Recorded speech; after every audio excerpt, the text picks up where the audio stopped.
इस क्वेश्चन में बहुत सारे लोगों को कंफ्यूजन ये रह जाता है कि ए नंबर का जो आंसर है वो 7 ओम होगा या फिर 8 ओम होगा। तो मेरा चैलेंज है ये कि इस एक्सप्लेनेशन को देखने के बाद आपका ये कंफ्यूजन पूरी तरीके से दूर हो जाएगा और आप सब्सक्राइब बटन को क्लिक किए बिना नहीं जाओगे। देखा जाए जरा सा क्वेश्चन को, आप अगर बारीकी से पढ़ोगे तो उसी क्वेश्चन में ही आपके इस कंफ्यूजन का जवाब है। क्वेश्चन को आप पढ़ो, देखो तो क्या लिखा हुआ है, एक लाइन से देखो आप जरा सा, देखो क्वेश्चन को देखो क्या बोला है कि a network of resistors is connected to a 16 volt battery. मतलब क्या बोला कि a network of resistors is connected to a 16 volt battery with internal resistance क्या, 1 ओम। यानी कि क्वेश्चन में साफ साफ जो है नेटवर्क ऑफ रेसिस्टर के तौर पर किसको संबोधित किया है, किसको रिप्रेजेंट किया है, इसको रिप्रेजेंट किया है ना। तो नेटवर्क ऑफ रेसिस्टर्स यानी कि ये कनेक्टेड है 16 वोल्ट बैटरी के साथ जिसका रेसिस्टेंस, जिसका इंटरनल रेसिस्टेंस क्या है, 1 ओम है। यानी कि साफ साफ नेटवर्क ऑफ रेसिस्टेंस के तौर पर इसको, रेसिस्टर के तौर पर सिर्फ और सिर्फ इसको ही डिनोट किया है क्वेश्चन में। तो हमको सिर्फ इसका ही रेसिस्टेंस निकालना होगा ना। तो ध्यान रखना आप, रेसिस्टेंस ऑफ नेटवर्क कहने का मतलब सिर्फ क्या है, एक्सटर्नल रेसिस्टेंस। ठीक, अच्छा उसके बाद अगर रेसिस्टेंस ऑफ सर्किट बोलता ऐसा तब हमको एक्सटर्नल के साथ साथ इंटरनल का भी काम करना पड़ता। ठीक है, एक्सटर्नल के साथ साथ इंटरनल दोनों निकालना पड़ता। कब, जब सर्किट का बोलता। अगर कभी भी सर्किट में यहां पे अगर कभी भी जैसे बी नंबर में करंट को डिस्कस करने के लिए बोला है, तो करंट का जब मान निकालना होता है तो करंट के लिए एक्सटर्नल और इंटरनल रेसिस्टेंस दोनों जिम्मेवार होता है। यानी कि पूरा सर्किट का रेसिस्टेंस लेना पड़ता है। ठीक है, क्योंकि वो पूरी तरीके से करंट जो है हर तरह के रेसिस्टेंस पर डिपेंड करेगा। तो इसलिए बी नंबर में हमको एक्सटर्नल रेसिस्टेंस और इंटरनल रेसिस्टेंस दोनों लेना होगा, लेकिन ए नंबर में हमको सिर्फ और सिर्फ एक्सटर्नल रेसिस्टेंस पर बात करना होगा, यानी कि सिर्फ इसके बारे में, क्योंकि नेटवर्क ऑफ रेसिस्टर के नाम से सिर्फ इसी को डिनोट किया है एनसीईआरटी। ठीक, तो इसको आप जरा सा हम लोग निकाल लेते हैं। ए नंबर पहले करते हैं फिर भी करेंगे। तो ए नंबर में देखा जाए, जैसे पहले हम लोग इन दोनों के बीच का रेसिस्टेंस निकाल लेते हैं। 4 और 4 है तो 1/r, ये ए बी लिखने का मतलब हो गया इन दोनों के बीच का निकाल रहे हैं। तो बराबर 1/4 प्लस 1/4 इज इक्वल टू 2/4, यानी कि क्या 1/2। Therefore R A B is equal to क्या हो जाएगा, 2। दोनों पलट गया। अच्छा ठीक है, एंड ये बी और सी के बीच की बात करें, बी सी लिखने का मतलब क्या हो गया, इस बी और सी के बीच ये तो 1 ओम ही है ना। अच्छा ठीक है, फिर उसके बाद सी और डी के बीच की अगर बात करें तो सी और डी के बीच अगर हमको निकालना है तो ये तो चूंकि क्या है, पैरेलल वाला कंडीशन है। तो पैरेलल वाले कंडीशन में क्या करेंगे हम लोग, आर सी डी लिख दिए, का मतलब सी और डी के बीच। तो बराबर 1/12 प्लस 1/6। इसको ये वाला जोड़ आपको करने आता ही है, ये दोनों नीचे का जो है उसको आप मल्टीप्लाई कर दो और ये इसको इधर इसको इधर लिख दो ना। 6 प्लस क्या 12। तो क्या कहते हैं, ये अब इस तरीके से पलट जाएगा। तो R C D is equal to क्या हो गया, 6 इंटू 12/6 प्लस 12। तो 12 ये 72, ये क्या हो गया 18, और इससे ये 4 बार में कट जाएगा ना। Therefore R C D is equal to क्या आया, 4 ओम, ये इतना और ये इतना। देयरफॉर आर जो हम लोग निकालेंगे नेट किसका, नेटवर्क का ना, ये किसका है, नेटवर्क का, यानी कि एक्सटर्नल वाला। तो ये सिर्फ एक्सटर्नल वाला का। तो ये तो दोनों मिल करके कितना बन गया भाई, तो ये दोनों मिल करके मेरा क्या बन गया, 2 ओम। अच्छा ठीक है, फिर उसके बाद ये अकेला जो है वो तो मेरा कितना है, 1 का 1 ओम ही है। और फिर उसके बाद आगे चले तो ये दोनों भी मेरा मिल करके सी डी के बीच ये कितना हो गया है, 4 ओम ही हो गया ना। अच्छा ये डी है, यहाँ सी है, यहाँ बी है, और यहाँ पर क्या है, ए है। तो क्या कहते हैं हम लोग, अब आगे अब तीनों तो सीरीज में हो गया, यहाँ पर 1 ओम ही है।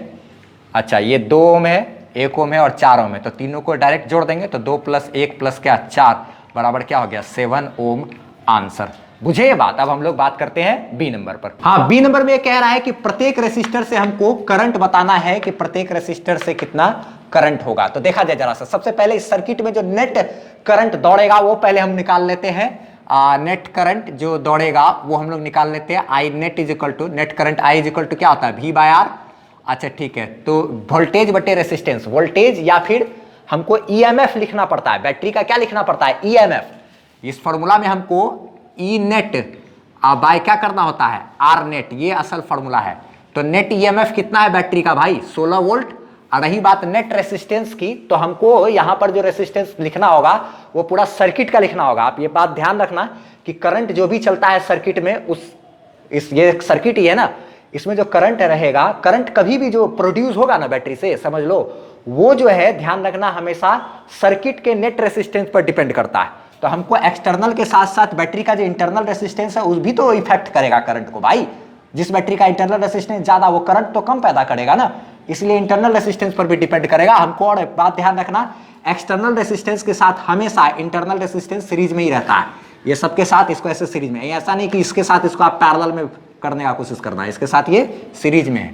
यानी कि क्या कहते हैं, external plus internal. External resistance अभी हम लोग कितना कैलकुलेट किए, 7, और इंटरनल क्या है, 1। इसीलिए जो क्या कहते हैं आई नेट है मेरा, वो नेट करंट कितना हो जाएगा, 16 डिवाइडेड बाय 8, यानी कि क्या, 2 एम्पियर। ठीक है, तो आई इज इक्वल टू क्या है, 2 एम्पियर है। ये 2 एम्पियर का जो करंट है यहां से निकला, ये कितना निकला भाई, आई इज इक्वल टू 2 एम्पियर। अब हमको इसी को क्या करना है, बांट देना है सब में। किरचॉफ का जंक्शन रूल पढ़े होगे, तो देखो जरा सा, ये यहां से ऐसे गया करंट 2 एम्पियर। अब यहां से 2 एम्पियर आने के बाद ये क्या करेगा, 2 इक्वल हिस्सा में ऐसे करके डिस्ट्रीब्यूट होगा कि नहीं। सिमेट्री से देखो तो क्या कहते हैं, करंट यहां से आ रहा है, तो इधर भी 4 ओम, इधर भी 4 ओम। तो जब दोनों तरफ सेम रेसिस्टेंस है, तो जाहिर सी बात, ये जो करंट है मेरा 2 हिस्सों में बटेगा। यहां से आएगा ऐसे, और आ करके इस तरीके से ऐसे करके 2 हिस्सा में दोनों तरफ बराबर बराबर जाएगा। यानी कि यहां से आया 2 एम्पियर। अच्छा, यही 2 एम्पियर में से क्या होगा, इधर से क्या चला जाएगा 1 एम्पियर, और इधर से भी कितना जाएगा, 1 एम्पियर। यानी इस रेसिस्टेंस से भी 1 एम्पियर, और इधर से भी क्या, 1 एम्पियर। यही ना 2 हिस्सा में बटेगा, बराबर दोनों तरफ रेसिस्टेंस सेम है, तो एक जैसा ही डिस्ट्रीब्यूशन होगा। 2 एम्पियर आया, इधर से 1, इधर से 1 चला गया। अच्छा, आने के बाद फिर इस 1 ओम के पास आकर के ये दोनों 1 1 मिल करके फिर यहाँ कितना हो जाएगा, 2 एम्पियर। फिर यहाँ से 2 एम्पियर जाएगा, फिर यही 2 एम्पियर जब आएगा यहाँ पर, तो अब इसको फिर से 2 हिस्सा में बंटना है ऐसे करके। ठीक, तो अब चूंकि यहाँ पर तो रेसिस्टेंस दोनों तरफ बराबर है नहीं, जो कि दोनों तरफ से करंट बराबर बराबर मेरा बट जाएगा। यहाँ पर फंडा क्या अपनाना पड़ेगा, तो 12 और 16 के बीच में आप ध्यान से देखो। तो यहाँ पर मान लिया जाए ये जो है मेरा आई है ना, ये क्या है, आई है। यही आई मेरा 2 हिस्सा में बट गया। मान लिया जाए इधर से चला गया I1 और इधर से चला गया क्या, I2। बुक में इसी I1 और I2 को क्या किया है, I3 और I4 के नाम से बता दिया है। ठीक है, तो उससे हमको क्या फर्क पड़ता है, कोई दिक्कत नहीं की बात नहीं है। ठीक है, यहाँ पर दोनों रेसिस्टेंस सेम था, तो दोनों तरफ से यही करंट जो है मेरा 2 बराबर हिस्सा में बट गया और चला गया। लेकिन जब यहाँ पे आने के बाद यही 2 एम्पियर फिर से मिला, यहाँ तक गया। फिर यहाँ के बाद क्या होगा कि 2 हिस्सा में बटेगा तो जरूर, लेकिन दोनों हिस्सा बराबर नहीं होगा करंट का। I1 और I2 दोनों बराबर नहीं होगा। क्यों, क्योंकि इधर का रेसिस्टेंस ज्यादा है तो इधर से कम करंट जाएगा, इधर का रेसिस्टेंस कम है तो इधर से ज्यादा करंट जाएगा। तो यहाँ पर आपको दिमाग ये लगाना है, देखो पैरेलल में, पैरेलल कॉम्बिनेशन ऑफ रेसिस्टेंस का एक रूल होता है, पहला रूल, कि पैरेलल में दोनों तरफ रेसिस्टेंस अगर है तो दोनों के अक्रॉस वोल्टेज मेरा सेम होगा। यानी यहाँ का वोल्टेज और यहाँ का वोल्टेज मेरा क्या होगा, सेम होगा। तो हम लोग यहाँ पे इस वाले कंडीशन के लिए CD के बीच की अगर बात करें, तो यहाँ पर देखो तो वोल्टेज जो होगा 12 ओम रेसिस्टर से और वोल्टेज जो होगा 6 ओम रेसिस्टर से, दोनों मेरा क्या होगा, बराबर होगा। अच्छा ठीक है, तो यहाँ पर इसके अक्रॉस जो वोल्टेज होगा, वोल्टेज का क्या फॉर्मूला होता है, V equal to I are.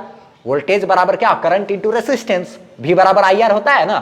तो वोल्टेज बराबर क्या होगा, आई आर, यानी कि I1 इंटू क्या, आर।